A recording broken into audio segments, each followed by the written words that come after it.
Bon dia, famílies! Aquest vídeo va adreçat a vosaltres. Els vostres fills i filles necessiten la vostra ajuda, d'acord? Perquè cal que trieu entre tots un d'aquests aparells elèctrics, o la nevera, o el forn, o l'aspiradora, o la rentadora o la vitroceràmica. I cal que expliqueu per què serveix, quines parts té i com funciona. Jo us he fet un exemple, he triat el forn. El forn serveix per fer menjar o per escalfar menjar.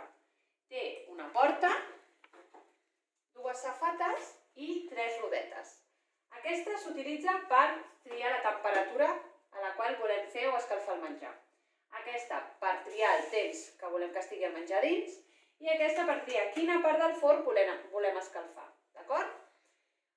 Abans de començar, cal que traiem les safates i dues. Tanquem la porta. Triem a quina temperatura el volem escalfar, quant de temps volem que estigui el menjar dins, 20 minuts, 40, i quina part del forn volem escalfar. Per dalt, per baix, per dos cantons. Després obrim, posem el menjar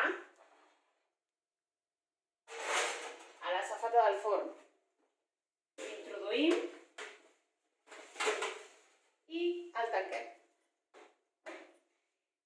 Sempre recordeu que quan s'acabi de fer el menjar, per treure'l hem de posar-nos uns guants de cuina, ja que el forn està cremant. I sobretot recordeu, no toqueu els endolls, sempre demanar ajuda i no tocar el forn mentre està encès perquè crema molt. D'acord? Espero que us serveixi i ens veiem a la classe. Adeu!